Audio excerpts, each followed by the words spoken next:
So here we are, key fundamentals and principles of getting good sound recording. I know I've talked about sound already while you've been shadowing me on some of these shoots that I've been doing for you guys, but this is just kind of a extra in-depth dive into, the mechanics that make good sound quality when you're shooting. So let's get into it. Some of the basics that I just want to cover with you is you always want to capture the best sound quality. Why is that? Because people generally won't click away from an overexposed or grainy image like I mentioned, but they'll click away from audio that is echoey, buzzy, or distorted. So here are some main key recording types and ways for you to get clean audio. First, I want to talk about the three main types of cameras. The first three main types of audio recorders, or ways to record audio. We have our lavalier mic, we have a shotgun mic, and we have a Zoom or a handheld recorder. And I'm just going to briefly explain, man, I cannot talk today. Briefly explain the benefits, the downsides, and the positives of each type of these recorders. The lavalier captures sound in a small sphere, which is called an omnidirectional mic. It gets in all omnidirections around the microphone. This is perfect for interviews, YouTube, or when the microphone needs to be hidden or out of sight. I'm doing this course with a lavalier mic because I want it to match the audio that I get when I'm doing the learning exercises and walking around the house and shooting and moving. I don't have a boom operator that can follow me around with a boom mic. So it's really best for my scenario. It's portable, it's wireless. I highly recommend it for pretty much all shooting scenarios. You're not going to get that wider, deeper, podcasty sounding voice recorder from a lavalier mic because the microphone itself is on the tinier side. Those big, wider microphones that you see for podcasts or even shotgun mics, they have more ability to pick up more information, vibration, because the recording device itself is bigger. So that is one downside of the lavalier mic. You're giving up a certain level of audio width and quality for the portability, convenience, and just overall ease of using it. Now, the shotgun mic captures what's directly in front of the mic, okay? It's used for capturing subjects at a distance, which is perfect, or can be used on board a camera or connected to a boom pole or a tripod type of setup that you can have just out of frame, right about there, capturing my audio. You always want your shotgun mic to be pointing at the base of the source of the audio that you're trying to get. So you don't want it pointing here, you want it to be pointing right where the source of the voice or sound is resonating from. So that's a small little tip. And that really goes for all mics too, I must say, is that you want to get the distance of the microphone to the audio source as minimal as possible. I'll show in the shadowing demonstration in the next lecture that you'll see what kind of effects the distance of the microphone to the subject has on the overall recording quality and sound dynamics. But that's a good tip for any microphone that you're using. And just to reiterate, I don't know if I touched on it, but for the shotgun mic, it's perfect for when you are at a distance of, so let's say you're shooting a soccer game and you want to get audio of kicking the ball, of the ball going to the goal, of the audience cheering. You can't go around and put a lavalier mic on each one of these people, but what you can do is use a shotgun mic to shoot directionally the audio that you want to get picked up or received into your recording. The shotgun mic is perfect for those kind of scenarios where you can't always get up close and personal, but you want to pick up what's happening in front of the camera audio-wise. That's perfect. Now, if you're getting interview stuff, you don't want to be shooting with a shotgun mic across the room. The shotgun mic is great for ambient noises like cars, like I mentioned, soccer game noises at a distance, any other kind of noise that you want to pick up that creates an atmosphere for your video, but you don't want to be sitting across the room shooting interview audio with the microphone on the shotgun mic, you know, multiple feet or yards away from the subject. That's going to have an echoey, non-desirable feeling for interview type scenarios. So I just want you guys to make that distinction between picking up audio in a surrounding with a directional mic, shotgun mic, and then also interview. It's two separate scenarios where the distance of the microphone to the subject doesn't matter so much for ambient atmospheric noises, but when it's talking like this, you don't want it to be across the room. So let's move on. The handheld recorder, most commonly Zoom is the largest of these companies. This is a recorder that allows mics to be plugged into it, so you can do in-field mixing. That means you have multiple microphones that are getting plugged in, and you can level those audios on your shoot, at your production, and it can also pick up stereo from the microphone that's built in. Generally, all Zooms have that. And they also generally have XLR inputs, so you can do more live event or music productions with multiple microphones and multiple channels. I don't think that you guys will be using these very often. Maybe if you have some type of podcast or video podcast, or you do a lot of interviews with multiple subjects, using the Zoom will be handy. But I just kind of wanted to cover the main three so that we're all speaking the same language and we all have a general understanding of when to use what in what scenario and what the pros and cons are. Okay? So in the next lecture, I'm actually going to be shadowing. You guys are going to be shadowing me, and I'm going to be showing you dynamics of sound in a scenario and how that's affecting your overall sound quality. I'll see you guys there. I always want to say okay, so, but I notice I always say okay. What else can I say besides? And then I'm like, all right. So I'm like, damn. I don't know how to not do it. Okay, so. Okay, so I'm just going to do it. So here we are. We are at the same filming location of the majority of almost all of the talking portion of this course. I'm using the same exact microphone in almost the same exact position. I generally film from about right here. This is the backdrop.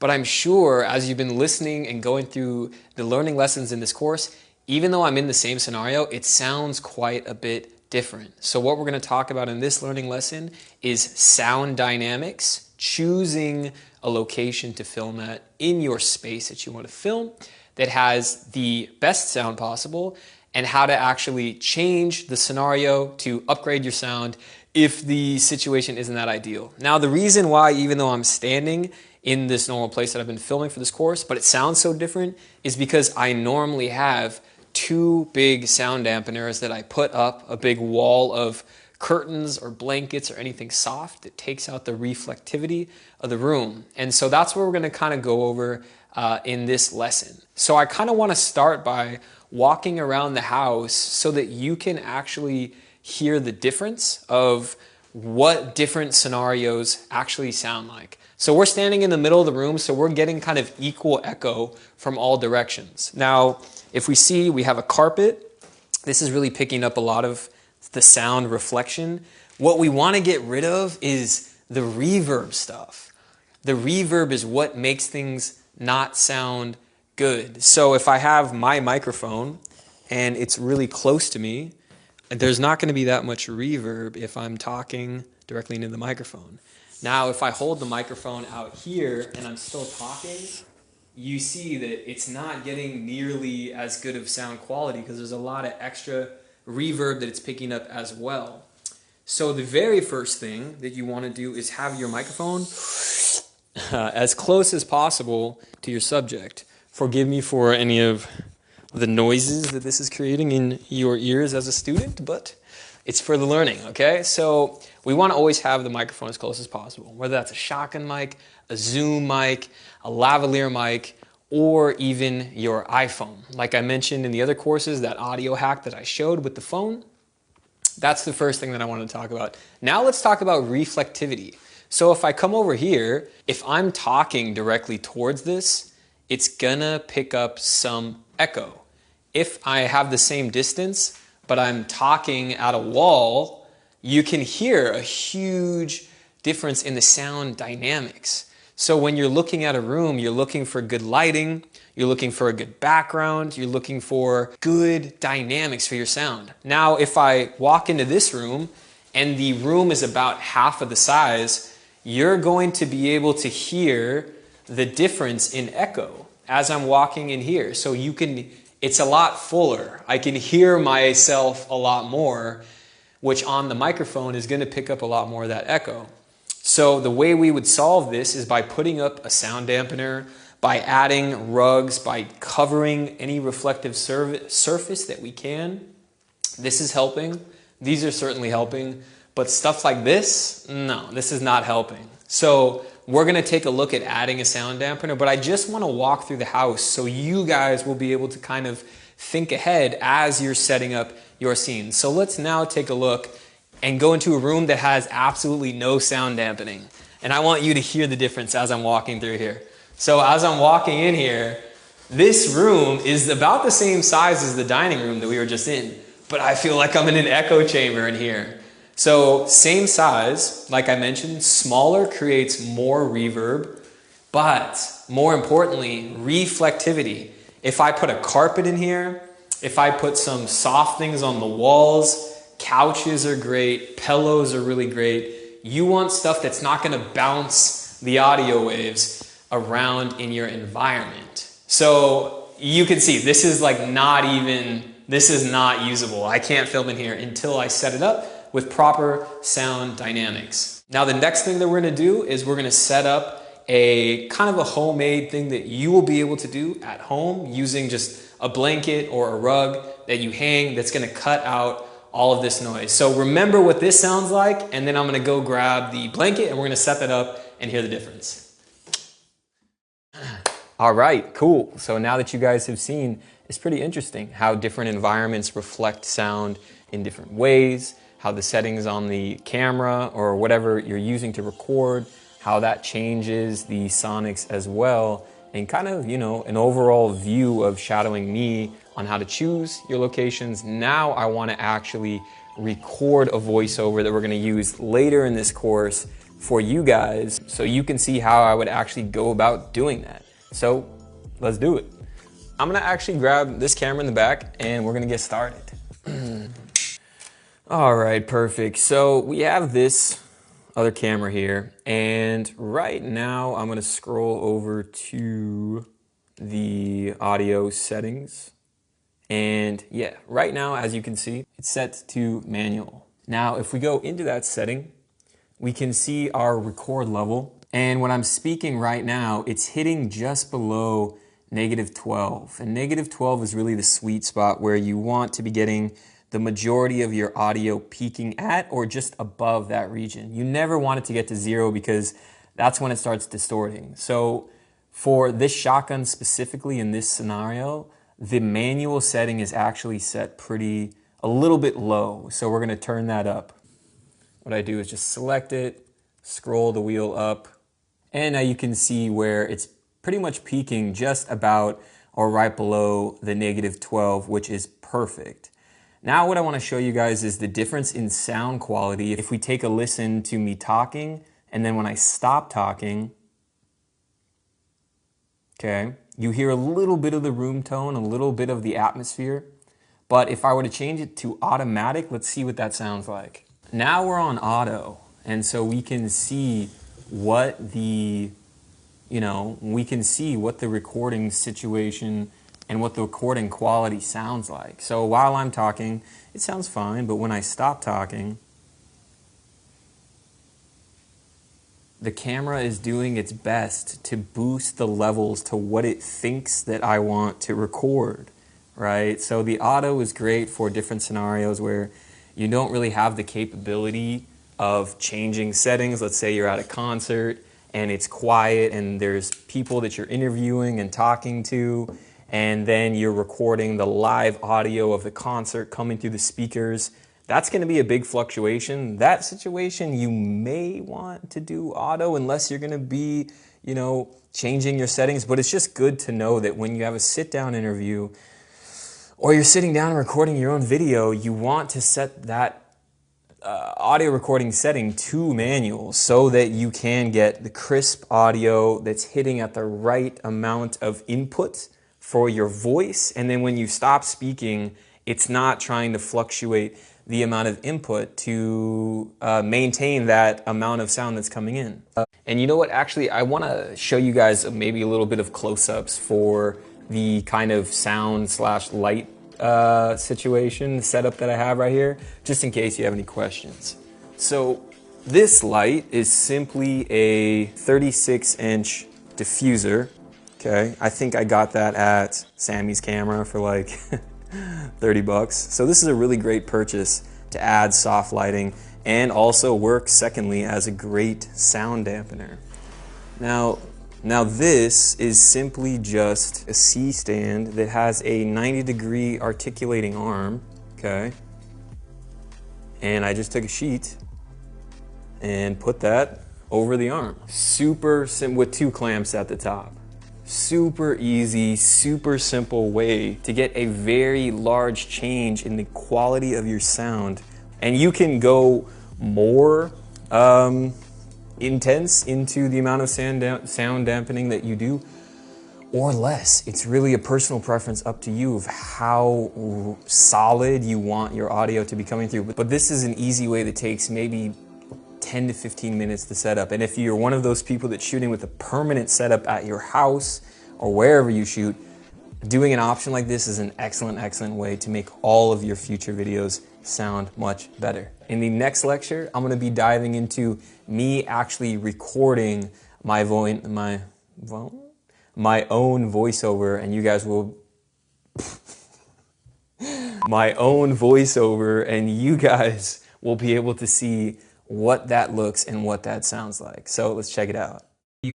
Okay, so now that you have a pretty good understanding of, you know, using slightly more professional audio, I also wanted to talk about, you know, using your smartphone.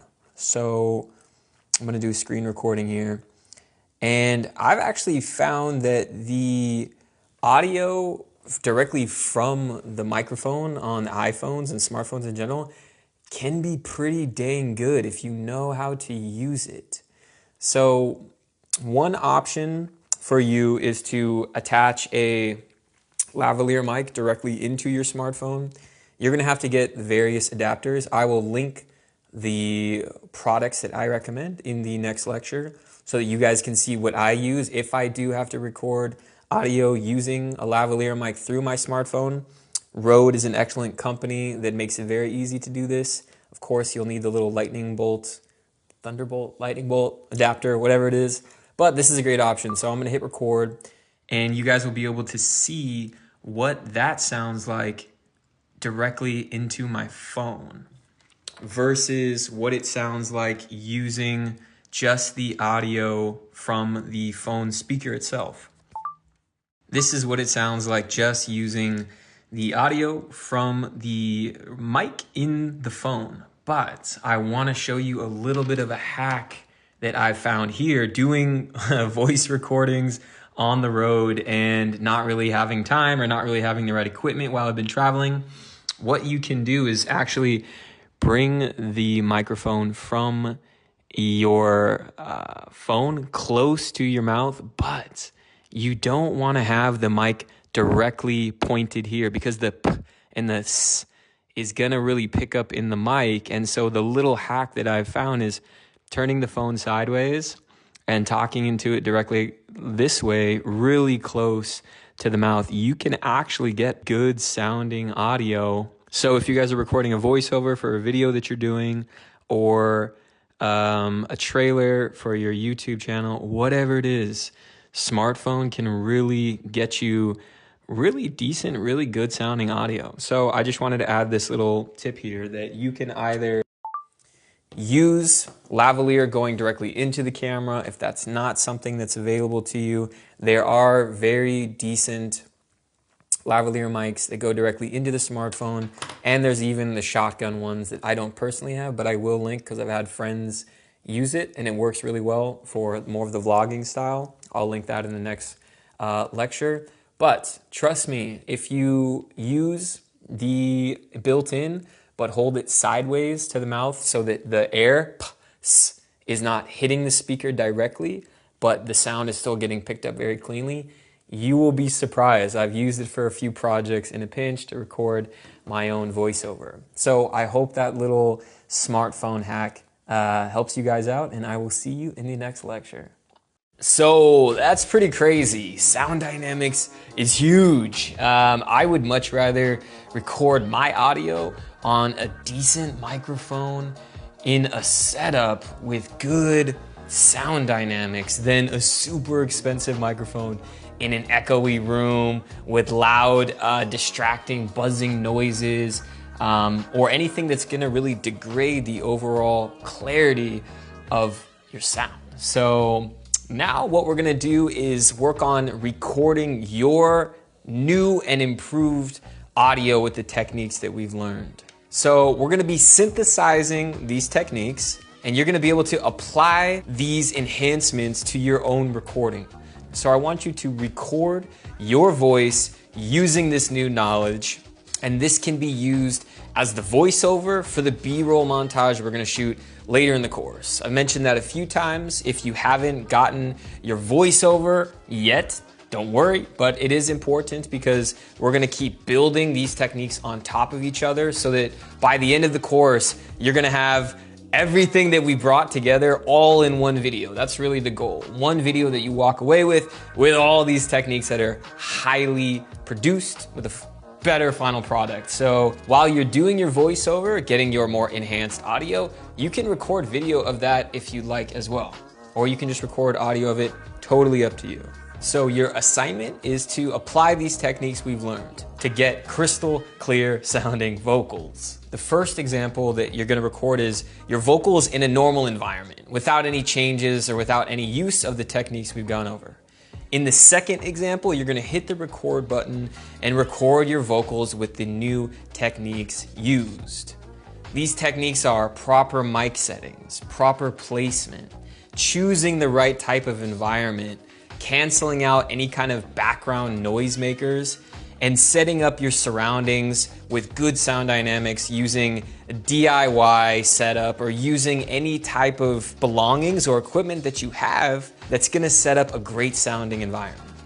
Then you wanna export and share your audio link with the combined before and after to the Q&A section so that you and your other students can learn from each other's mistakes, learn from what each other are doing right, and so on. So with that said, go ahead and upload your before and afters, and I will see you in the next learning lesson.